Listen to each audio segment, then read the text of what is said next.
समस्या। अब राम जी कब करेंगे? करेंगे, पर कब करेंगे? गुरु कहेंगे कि तुरंत करेंगे। जगदम्बा कह रही है कि मेरे पास आयुध हैं, ये कार्य भी आपकी बाधाएं दूर करने में मैं आपके सहायक हूं, आप मेरे साथ चलें, खड़े हों, मुझे आपसे कुछ चाहिए नहीं। मैं तो आपको कहता हूं कि आप मेरे चरणों में 5 पैसे भी नहीं रखें, कोई धोती नहीं रखें, कुर्ता नहीं रखें, मुझे आपको दान नहीं दें, दक्षिणा नहीं दें। मैं कह रहा हूं कि आप अपनी समस्याओं को दूर करें, केवल इसलिए मैं आपके पास एकत्र हुआ हूं, आया हूं, आपकी उन समस्याओं को मिटाने के लिए आपके पास आया हूं, अपने स्वार्थ के लिए नहीं आया।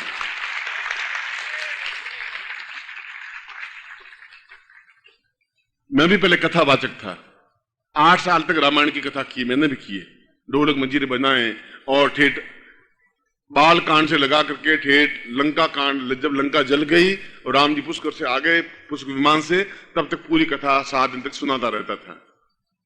और आते थे, पैसे आते थे, धन आता था, कुछ पैसे चढ़ाते थे, राम जी तुम्हारी कृपा करें, राम जी तुम्हारी कृपा करें। अब राम जी वो अपने झूले डंडी समेट करके मैं भी अपने घर जाकर बैठ जाता था, राम जी कृपा करेंगे, करेंगे, नहीं करेंगे तो नहीं करेंगे। मैंने कहा कि पूर्वजों ने तो ये ज्ञान दिया है कि उनके आप खुद सहायक बनिए, उसका दुख दर्द सुनिए, सुनिए और उसके दुख को दूर करिए। अब मैं अगर राम कथा करता तो बड़ा सुखी रहता, कृष्ण कथा करता सुखी रहता, भागवत कथा सुखी रहता। क्या है, कथा की, हारमोनियम बजाया, जयप्रकाश को साथ में रखता, 4 से हारमोनियम तबले डायलॉग बनाई, राम जी कथा सुनाई, मैं अपने घर, आप अपने घर, फिर वापिस आएंगे, जब देखा जाए तुम नहीं होंगे तो सूरत में जाके कर देंगे, सूरत खत्म होगा तो बड़ौदा में जाके कर देंगे। बहुत दिल्ली देश में बहुत शहर है, बहुत लोग राम की कथा सुनने में बहुत खुश है। अरे वही भाई, वही रावण सीता को ले जाएगा, दूसरा और पैदा होगा नहीं। वो कि वो रावण सीता को ही ले जाएगा, कौशल्या को ले जाएगा ही नहीं। तुम क्यों माथा फोड़ी करो बार बार?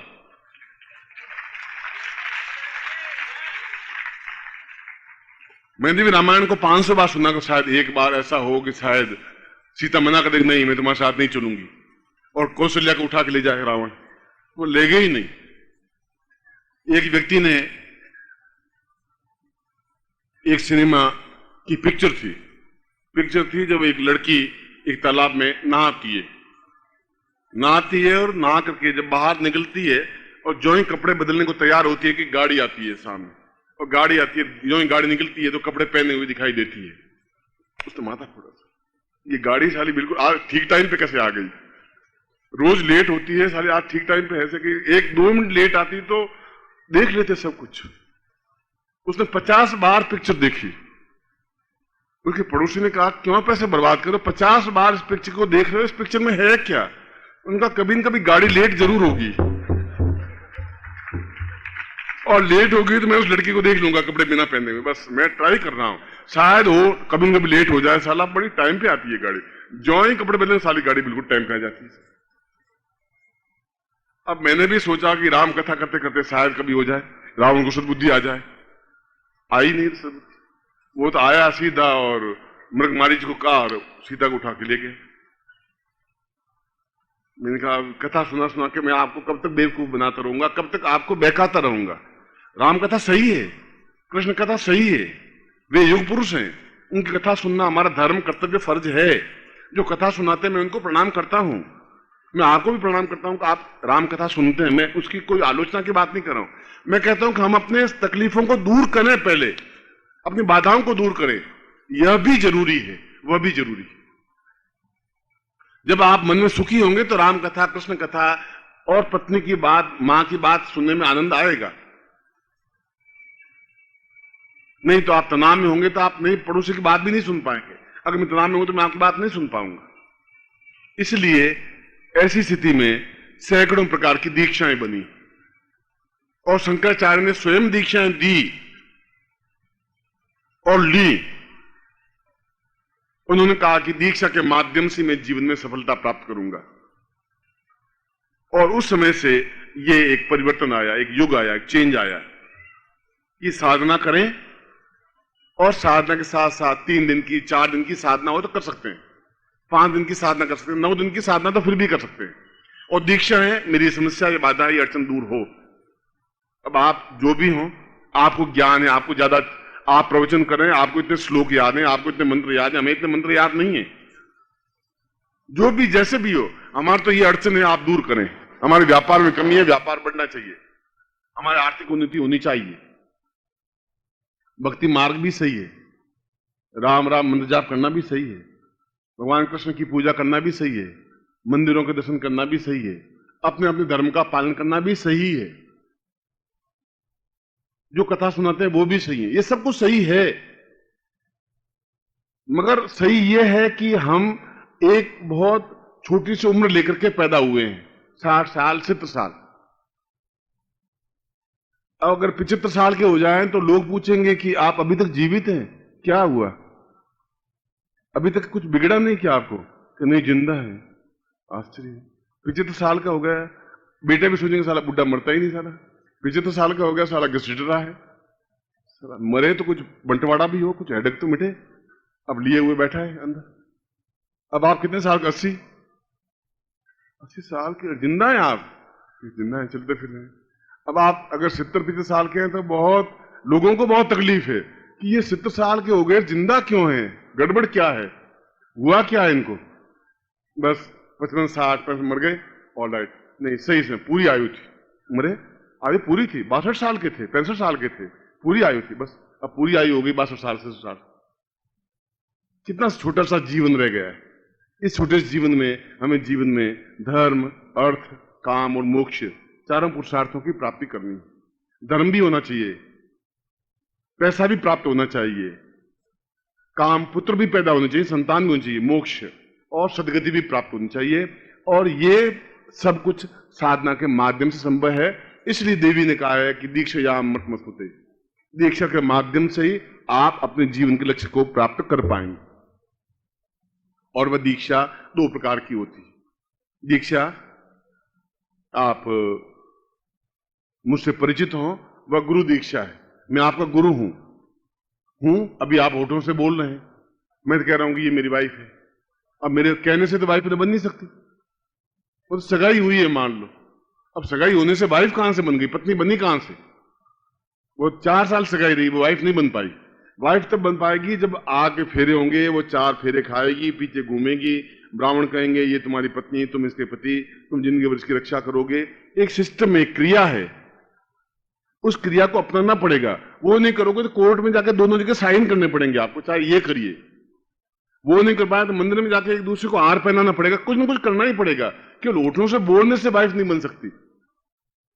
तो शिष्य बनने के लिए कुछ मंत्र जाप, कुछ मंत्र, कुछ क्रिया, कुछ तपस्या आपको देना ही पड़ेगा मुझे, और आपको लेना पड़ेगा, तब आप सही अर्थों में शिष्य बन पाएंगे। तब मेरी ड्यूटी होगी कि आपकी तकलीफ को दूर करूं। यह गुरु दीक्षा कहलाती है कि मैं आपका गुरु बना। आज बार बार गुरु दीक्षा लेनी पड़ेगी।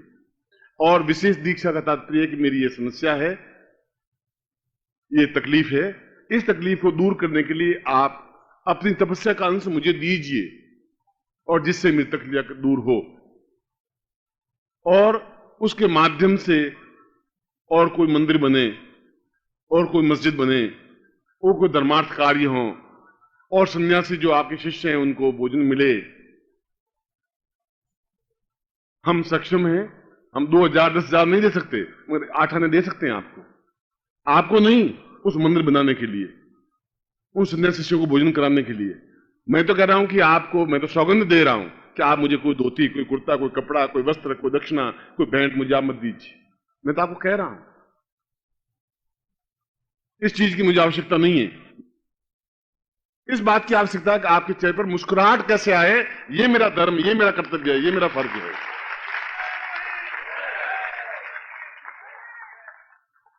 और ये इसलिए उसको विशेष दीक्षा देनी पड़ती है। और विशेष दीक्षा देना खत्म नहीं हुआ, जो ही आपको विशेष दीक्षा दी, डायरी में नोट हुआ, और पंडितों से उतना ही मंत्र जाप करवाया कि ये कार्य हो, क्योंकि पंडित इसी काम के लिए ही, उनका काम ही यही है कि मंत्र जाप करे। मजदूर का काम ही ईंटें ढोए और मकान बनाए, ड्राइवर का काम ही गाड़ी चलाए। उन पंडितों का काम ये एक दिन भर मंत्र जाप करे, वो दिन भर काम यही करते हैं। उनको दक्षिणा देनी पड़ती है, उनको भोजन देना पड़ता है। फिर आपको विशेष दीक्षा देने के बाद ब्राह्मणों को दक्षिणा देकर के जो आप दिन रात दिया, उससे शायद कुछ ज्यादा ही इन ब्राह्मणों को खर्च होता है, मगर ये संतोष होता है कि कुछ मेरा भी व्यय हुआ है, मगर इनके चेहरे पर एक मुस्कुराहट आई है, इनका दुख दूर हुआ है। उनके कष्ट दूर हुए, उनके जीवन में उन्नति हुई, वो पैसा वापिस उन ब्राह्मणों को व्यय होता ही है। वह विशेष दीक्षा है। विशेष दीक्षा का मतलब है आपकी अपनी समस्या को दूर करने के लिए जो दीक्षा प्राप्त की जाए वह विशेष दीक्षा है। जो गुरु बनने के लिए, शिष्य बनने के लिए दीक्षा है वह सामान्य दीक्षा है, गुरु दीक्षा है। ये दीक्षा में अंतर है।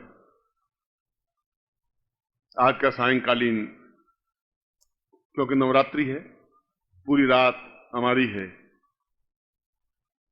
और हमारे साथ इन 9 दिनों में ये नवरात्रि है। हम जितने दिन भी, 1 दिन, 2 दिन, 3 दिन, 4 दिन, चाहे प्रतिपदा को ही सही, द्वितीया को सही, हम जो भी जितने भी एक अच्छे वातावरण में, एक अच्छे ज्ञान को, एक अच्छे मंत्र को, एक अच्छी साधना को, एक अच्छी दीक्षा को प्राप्त कर सके। और यज्ञ रखा है निःशुल्क, कोई खर्च नहीं। मैं खुद खर्च करूंगा उस तिल, जौ, उस यज्ञ की संविदा, उसमें जो कुछ व्यय होगा मैं करूंगा अपनी तरफ से खर्च। अगर मैंने 2 पैसे कमाए हैं परिश्रम करके, मैं स्वयं खर्च करूंगा, आप खर्च नहीं करें। निःशुल्क हो मगर आपका कल्याण हो। वो अग्नि देवता आपका अविष्यान उस देवता तक पहुंचाए और आपका कल्याण हो। वह देवता लक्ष्मी आपके लिए सहायक बने। उसमें पूरे कोटा के और कोटा के आसपास सभी लोगों को मैं आह्वान करता हूं, बुलाता हूं कि वे यज्ञ में भाग लें। कोई व्यय नहीं है, कोई उसमें आवश्यकता नहीं है, धन देने की आवश्यकता नहीं है उसमें।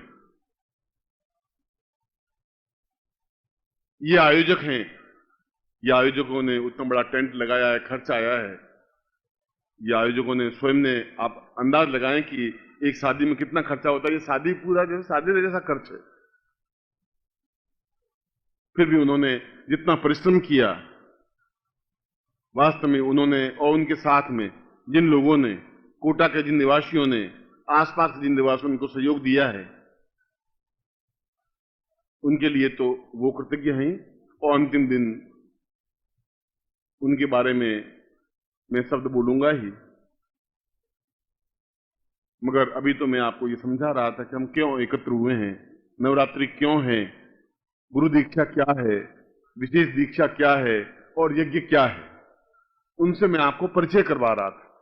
हम ऐसा क्यों करें, हर हालत में करें। जो भी स्थिति हो उस स्थिति में करें, उस तकलीफ को मिटाएं। कुर्ता फट गया है, धोती फट गई है, तो सुई डोरा लेके सी लें। कहीं डोरा नहीं है तो कहीं से डोरा अभी एक बार तो उधार ले लें, फिर डोरा वापस चुका देंगे। बस सी लें धोती को। फटी हुई धोती पहनना कोई बहुत महानता नहीं है, गरीबी बनना कोई महानता नहीं है, दरिद्री बनना महानता नहीं है, बीमार बने रहना महानता नहीं है, जीवन दुख भोगना महानता नहीं है। उन दुखों को दूर करना महानता है। जब एक शक्तिशाली मां हमारे साथ में है, जिसको जगदम्बा कहा गया है, एक सक्षम गुरु अगर हमारे सामने है और फिर भी हम दुखी हैं, तो ये हमारी कमी है, हमारी न्यूनता है। और गुरु को आप कहेंगे ही नहीं तो गुरु क्या करेगा? बच्चा रोएगा नहीं तो मां दूध कहां से पिलाएगी? बच्चा पेट भरा हुआ है, वो रोएगा तो मां समझे अरे इसको दूध पिलाएगा, 2 घंटे हो गए, दूध पिलाना जरूरी है। आप कहेंगे तो आपकी समस्या को सुनना मेरा फर्ज, कर्तव्य, धर्म है। मैं आपके साथ में हूं, आपके दुख में दुखी हूं, आपके आंख के आंसुओं के साथ मेरे आंसू हैं। हर क्षण में आपके साथ में हूं, 24 घंटे में आपके साथ में हूं, मैं आपके साथ में।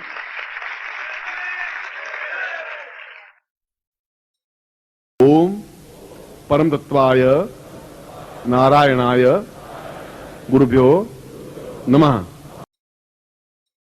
ओम ह्रीं मम प्राण देह रोम प्रतिरोम चैतन्य जाग्रय ह्रीं ओम नमः। ओम भूर्भुवः स्वः तत्सवितुर्वरेण्यं भर्गो देवस्य धीमहि धियो यो नः प्रचोदयात्।